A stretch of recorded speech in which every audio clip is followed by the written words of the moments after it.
It's May the 5th, 2016, and this is 508, a show about Worcester. I'm Mike Benedetti. Today on the show we also have Brendan Melican. How's it going, Mike? It's going okay. And right. Special guest today, Mat Schmalz from Holy Cross. How you doing, Matt? I'm doing great. Nice to be here. We are here today to talk about a bunch of stuff, but we're especially going to talk about your book, Mercy Matters, which is coming out like this month? This week? It's actually already out. They got it out earlier than I expected, so it's on Amazon and both electronic and print formats. And I want to read your bio. Yeah. Matthew N. Schmalz is Associate Professor of Religious Studies at Holy Cross in Worcester. His research and teaching focus is on global Catholicism, South Asian studies, and modern religious movements. He writes regularly for Crux, and his work has appeared in Best American Spiritual Writing. He's married and has 2 daughters. That's your bio. Yeah, that's basically it. I also have a dog, Harold, who's a giant standard. He doesn't make the bio. Yeah, but he does make the book. So this book is about mercy, and we have not done a show about religious stuff in a while, but especially for Catholics, this is a good time to be releasing a book about mercy, right? Yeah, I think so. Pope Francis has proclaimed a special Jubilee year of mercy, and so he's calling us all to reflect on mercy's impact in our lives. And this is something I actually need to ask you about, because I've read some articles about the Jubilee year, and I'm still not 100% sure, like, should I be doing something special? You should be praying a lot, going to church every day. Okay. I think it's an opportunity for us to come together and celebrate. There are special, what they would call canonical aspects of it, where you can get an indulgence if you go on pilgrimage. There's a special holy door at the Vatican that's been opened. But the basic thing is to give us all an opportunity to celebrate and reflect upon God's merciful presence in our lives. So tell me about mercy as opposed to all the other sort of vocabulary words that we use around the word mercy. Like, I think about, we talk about forgiveness, we talk about grace, we talk about compassion, we talk about empathy, we talk about whatever. Where does mercy fit in all that?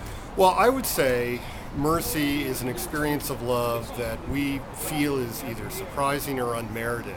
And part of the point of the book, I think, is extending our understanding of mercy. I think if you're a Catholic, you tend to think of mercy in terms of sin, that God loves us as sinners is his mercy. But I'm actually trying to connect mercy to other things like kindness, compassion, forgiveness, and so forth, as a way of expanding our understanding of how mercy can impact our lives and our relationships with each other.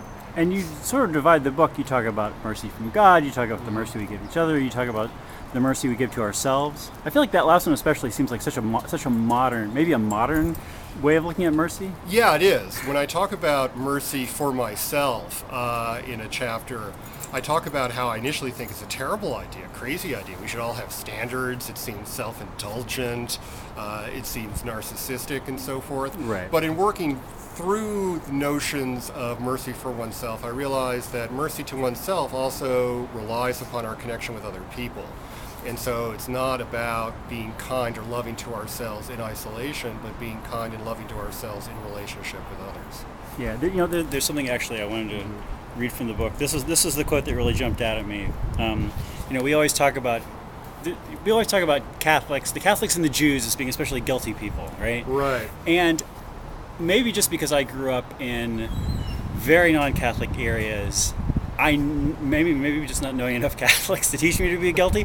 I never really had that experience growing up, and even today, I don't know that I think of the Catholics I know as being guilty. But I read this paragraph, and I thought this paragraph maybe comes a little bit closer to the truth.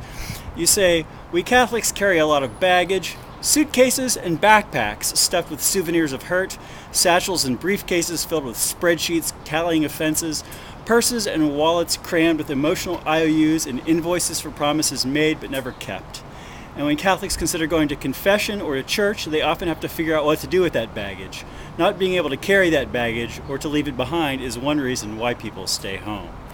I like that.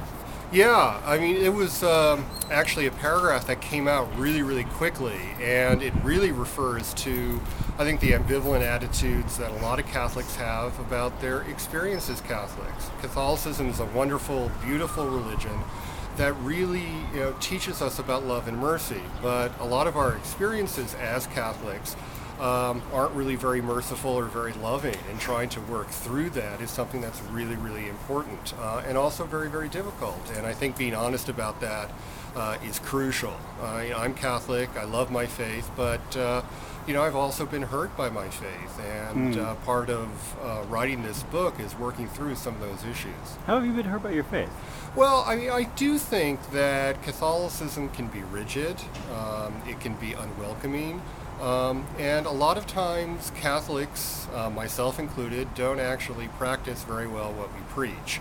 And so, in one sense, Catholicism, the Catholic Church, is this institution that's designed, that's here to express God's love for us, to offer us forgiveness, offer us hope. And many times the Catholic Church is an institution, and many times we as Catholics fall short.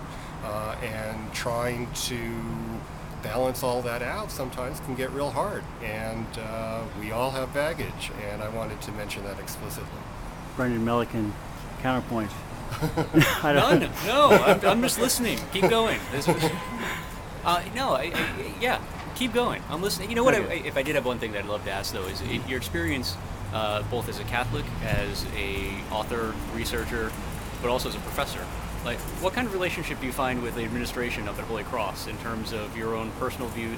Do they enter into the classroom at all? You mentioned rigidity in terms of Catholicism. Do you find that extends to, like, say, the higher ed universe and whatnot, or do you give a lot of latitude in terms of what you're able to bring into the classroom from that, both personal and professional perspective? Yeah, I'm certainly given a lot of latitude and academic freedom in the classroom. So in terms of Holy Cross, I'm very grateful that the administration has been supportive of me.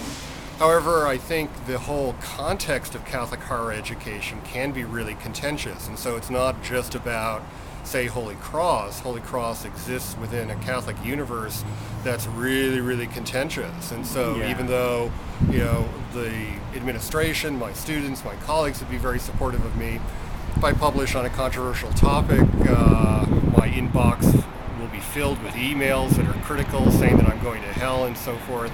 So Catholicism exists in this really, really contentious environment in the United States, and for those of us lucky to teach, it doesn't necessarily impact us in the classroom, but it does in our lives outside of it. There you go. I want to ask you a little bit about, maybe to talk to you a little bit also about comparative religion. And you said you're focusing mostly on, your specialties are in sort of Mormonism versus Catholicism, and what other areas? Well, actually, I lived for 4 years in India and Pakistan, right. And my most specific area of research concerns Catholics in India, and how Catholics have negotiated their identity as Indians.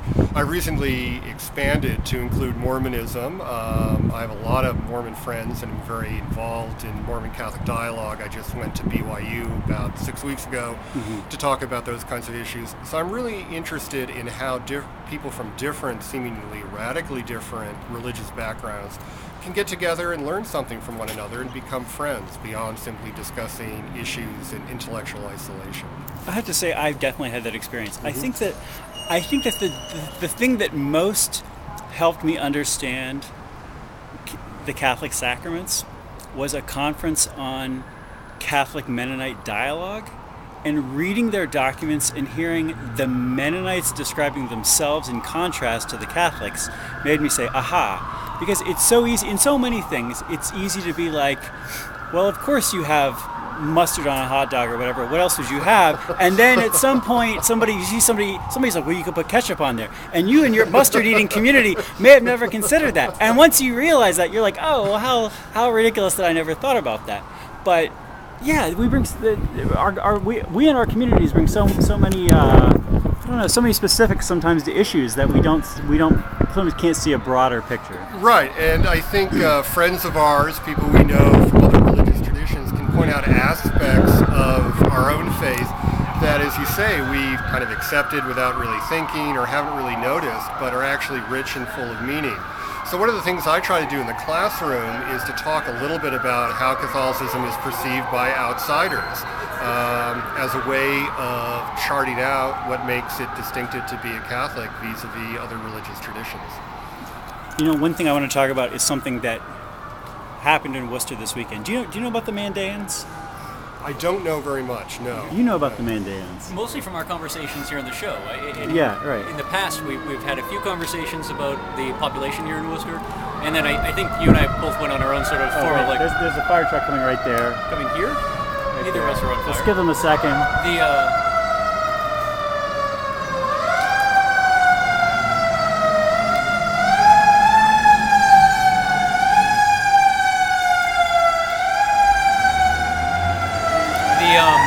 I think we went through our own together sort of self-discovery or discovery period about what the community actually was made up of, the point of origin, and I think we found it equally fascinating that they were both primarily here in Worcester on a global level, and that they even existed.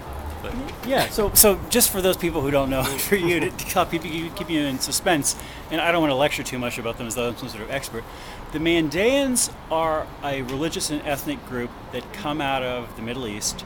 Most of them, until recent decades, lived in Iraq, I think especially in Baghdad, and they are, pacifist, maybe have some vegetarian tendencies.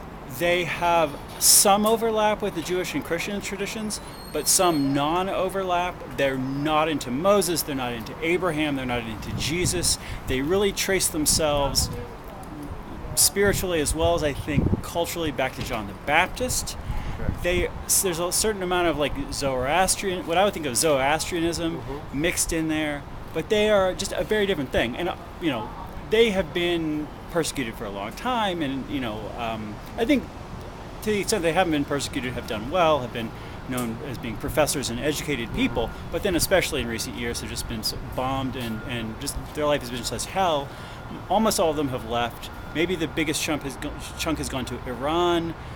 Sweden has a lot of Mandaeans that have gone there, but then the United States has had a few thousand, and of those in the United States, this is where they are. So they have been a very tight-knit, very closed-off group from what I understand, and in fact, for years on this show, we talked about them on and off and on and how I'm trying to meet Mandaeans. And then last week, I was talking to the guy who runs the store by my house, and he's like, you should come to this festival for my people tomorrow. And he hands me this piece of paper about the Mandaean Festival. And according to the paper, it's like a Holy Cross religion class, I guess, has gotten to know them and talk to them more. And they said, we sort of want to reach out. We're ready to have a public forum, a public festival. And so it was sort of amazing to see, like I said, first of all, to realize that this guy who I've known for years is one of this mysterious group, but also just to get to talk to people. But I want to connect that back into what we're saying, because it's also kind of a similar thing. When you see symbols that are being used by people who are coming from the same part of the world or maybe the same era, but a very different take on it, you suddenly realize how much overlap, how much contrast there is. Yeah, and I think also, too, we have the tendency, at least reinforced by the media, to think of the Middle East as a kind of religiously monolithic place. Yeah. And really it's quite diverse, and there are these really incredible ancient traditions like the mandats that survive. Right. But I just got to say, it really says something really neat about Worcester, I think, that a community like that can be welcomed here and I hope feel at home. It makes me super proud of Worcester to realize that this is going on here. Yeah, and one of the things I think is really, really great about Worcester that I've appreciated since I moved here in 1998 is its diversity. I think in a lot of ways we can do maybe a better job of bringing people together, but there's just a wonderful cultural richness to the city that's there for all of us to learn from and to benefit from. And so, it's great to hear about this festival. I wish I was kind of in the know more. I would have gone. I know, they did it. I mean, with all due respect to the Mandaean community, you didn't do a great job publicizing this. But, it was, like I said, it was for me I think also a great opening into having further conversations, and I think it was just the beginning of probably years and years of dialogue with the rest of the community. Yeah, and to tie it into the whole notion of mercy, I mean, welcoming people, especially people from war-torn areas where they're persecuted, is something that's really, really important. I mean, it's always been important, but it's certainly very important now. And I think it's sad that in some parts of the country, what we have now is suspicion, a sense of threat, a sense of danger, as opposed to openness and a willingness to express mercy to people who've really been through a lot. And again, I think it's fantastic that Worcester has opened its arms to a number of different groups of people who really are in need, and that the community of Worcester can embrace them, I think, is just wonderful. Cool. Anything, Brendan? Yeah, no, just to follow up on your statements about diversity, because as a lifer here, I couldn't agree more. And it's amazing when I think terms like diversity, they take it on a life of their own and in sort of a popular context and whatnot. But even while talking about like Catholicism, if you were like say an Irish Catholic kid who grew up in Worcester, you grew up knowing everything there was to know about Catholicism based on what you learned in Sunday school and whatnot. And then when you look at the population that we have in Worcester now, the numerous flavors of Catholicism that have come into the city because we're known as a hub of Catholicism and a safe place for immigrant populations to move to. But then you realize as a Catholic that, wow, I knew nothing about Catholicism internationally and the way it's practiced in other parts of the world based only on my early childhood experience. That's actually a really fascinating thing to walk through, like a personal exercise, to realize that even a term as seemingly simple as diversity, doesn't necessarily mean what you thought that it meant. In some way, it could actually be more of an evaluation of yourself as well, too, and a learning experience that you can almost internalize. And again, we were all raised to think that this religion is one thing, and then you start realizing how many flavors there are.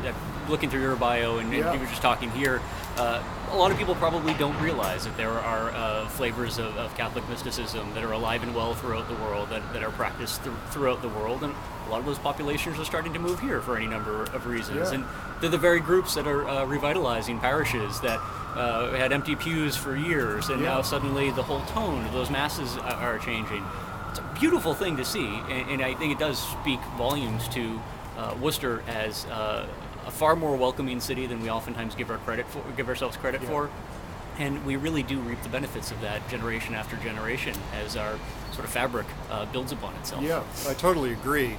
And certainly with Catholicism, there's this very, very strong ethnic experience that most people identify with, and it can be really challenging on one level, but also liberating to find that there are different styles of being Catholic, and that there is a kind of diversity in unity, or unity in diversity in the Catholic tradition.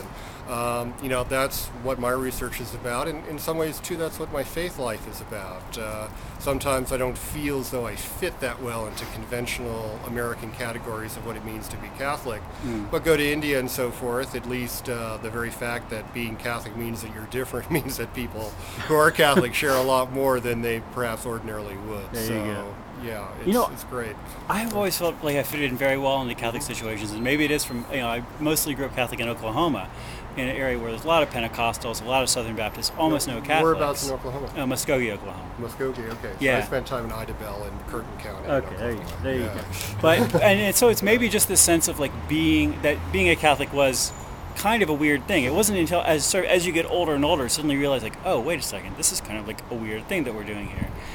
And maybe that's been a great blessing, because I never feel like I'm in a Catholic situation, almost never feel like I'm in a Catholic situation and feel like, am I an outsider here? Am I accepted here? Maybe people are rejecting me all the time, but I'm not aware of that. I don't know. I think it's a really instructive experience, both intellectually and spiritually, to be a Catholic in a minority situation, because it brings a kind of perspective to what you're doing, your faith life, and so forth, that's really distinctive and allows you, I think, to adapt much more and to find also commonalities with people. I find in majority Catholic contexts, Catholics fight and debate about all sorts of very, very small things, at least it seems to me. And when you're a minority Catholic, similarities, I think, are emphasized in a nice way. And you also have to deal with people from different faith traditions, which is also quite rewarding in and of itself. It is. It's very. I all the Bible verses I know because of going to Southern Baptist I don't know what you call it, prayer meeting or whatever, as a kid, and being forced to memorize this and that in Very Corinthians cool. or John or whatever. Yeah. So good job. Thank you, Southern Baptist, for making me learn all those Bible verses. I want to talk about a little bit more about the book. But actually, I think there's one. Since we're going on about how much we love Worcester, probably the biggest news in Worcester this month is not the redevelopment plan for this area. It's probably not a new police chief. It's that New York Times Magazine article about Worcester that came out last week. Really cool piece. Me and Dee Walls talked about it a little bit last week. We didn't talk to you, though. No, I wasn't able to make You're the in favor show. of it? Yeah, no, I thought it was fascinating. I think in a lot of ways it's kind of gets to the meat of what I think the kind of story that we've been trying to tell for years now about Worcester. That, it's not, you can't just pick like a snapshot, like a moment in time about a city like this that has as deep a history as Worcester does, and also that an evolving history over time. It hasn't been a constant. So, and I think people in Worcester like to just pick a snapshot in time and say they think they know everything there is to know about the city based on that snapshot. And it does. You mean like a snapshot of like a particular year, or yeah, a just particular community? the good old days, whatever that may be for Right. any given Right. person. And I think that author did a great. Davidson, is that his last name? Was I think Money it's, Matters? I think it's Adam Davidson. Yeah. Adam Davidson. It really, I think, did justice to the idea of a multi-generational family in being from Worcester, being able to recognize that the city was able to provide a pathway to the middle class and a middle class lifestyle for his family, but simultaneously be able to recognize that a couple missteps for a city not prepared for deindustrialization, or a change in the workforce, or changing expectations for higher education, or whatever the case may be, can really have some substantial consequences for the fabric of the city overall. I got the sense that a lot of folks were knocking the article as it wasn't fair, that it just taking swings at a city while it's down. I think it was a really genuine and heartfelt kind of expose on one family's history. That's also it's a shared story for anybody that's family has been in Worcester for multiple generations, and we can't just always be sitting around saying, my grandfather used to tell me that when the factories were open, there'd be some people on the side of the road offering you a job. So those factories aren't coming back. So it is time to rewrite our own history, rewrite our future, based on what we know about our expectations of the future, based on what we know about the city's history, and not be ignoring that history. And yeah, I don't know. I thought it was a beautiful piece. You're an old Worcester guy. Did you recognize your families? Were your families immigrants in the city of Worcester? Yeah, 4 generations ago. Came from County Clare in Ireland, straight here, and it was actually two or three different small groups of Melicans that grew up on High Street in County Clare, Ireland, and in Lily Casey, and came to Worcester, and Worcester's really been the only place they've been, but it's the exact same story. We've had a couple family members that have gone through family history recently, put together some really incredible books on what the family lineage was like in Worcester, in Ireland, and then back on this side of the pond. And it's the same story that I think any immigrant family tells. They came here with nothing. They came here for the worst of reasons. And when they got here, they found a community that was willing to embrace them, relatively small at the time, and help set them on a completely different trajectory than they would have found had they stayed in Ireland. And then there are all these other accessories that are also huge too. World War II, the impact on the middle class in terms of completely changing our economic landscapes for cities like Worcester. But yeah, it's incredible stuff, and I think it's an identical story to what that author was trying to get across. And it's not a knock on the city at all. It's a simple reality that we have to be willing to look at ourselves in the mirror and accept our past to figure out where we're headed in the future. I have to say, my opinion is the most positive Worcester article ever, if it was going to be true to Worcester, needs to be 40% negative. Yeah. otherwise it's not telling the truth, and it's also not true to the spirit of Worcester, which is to give the city a hard time, even if you love it. You can't always be patting yourself on the back and celebrating the things you do right without acknowledging the missteps as well, and we're not always that great about that. Yeah. Yeah, I grew up in Amherst, which is in the western part of the state, and Worcester was considered to be the hardscrabble town. You go there, you lock your doors, you prepare for really gritty environment, and some of that maybe is true in certain parts, but moving here, it's a really great place for a family, I gotta say. And do you all live in the city? Well, we live right outside in Paxton, Okay. in the sort of actually That's fine. I'm not 30 feet over the town line and stuff like that. But close enough. For us, it's been great. It's been a great place to raise a family and stuff like that. And there are neat things going on. And Worcester also doesn't have the kind of pretentiousness either that a lot of places in Massachusetts can have, quite honestly. And so, I think there's a nice sort of, top to bottom kind of accessibility about the place, which is really, really neat. Though, of course, there are challenges, but you also see education, biotech, and a lot of neat things that are happening. So it's a complex story. I want to ask you one more question about this book. Yeah. So this book, even though the topic is about mercy, and you certainly have the intellectual horsepower to be able to talk about things in a technical way, it's really based around a series of personal essays, experiences that you've had, things that you've tried, and you're pretty merciless with yourself in some of these essays. Like you definitely talk about, I feel like there's ways that we talk about adversity and mistakes we've made and whatever, that there are narratives in our culture where you can talk about mistakes you've made, and somehow it comes out praising yourself anyway. Where you say, "Well, what's your greatest flaw?" "Well, I work too much." Yeah. "Well, my greatest flaw is I'm just too caring of a person." That kind of stuff. Whereas you really are there's really some stories in here of things which are just embarrassing or sad. Yeah. Well, I'm a human being and I'm a work in progress. And I think the important thing is this. What Pope Francis is asking us to do is to really be bold about sharing our experiences of mercy.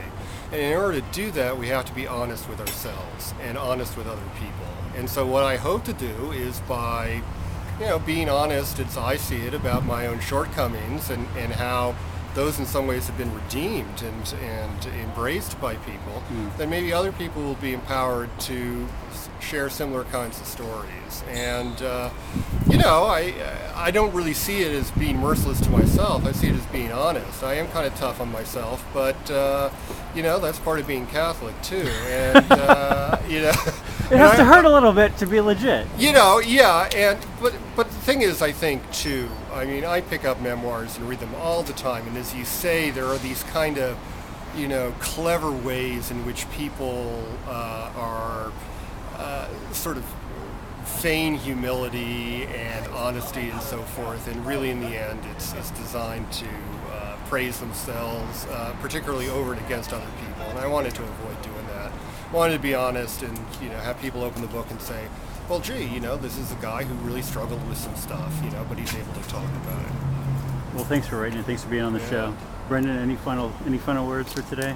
Nothing. It's fantastic. Thank you for coming on. All right. Oh, thank you. Our guest again, Mat Schmalz, professor at Holy Cross. The book, Mercy Matters, Opening Yourself to the Life-Changing Gift, published by Our Sunday Visitor. I'm Mike Benedetti. Thanks for watching the show. If you have any questions or comments or complaints, the email address is pieandcoffee@gmail.com. Everybody, we'll see you next week.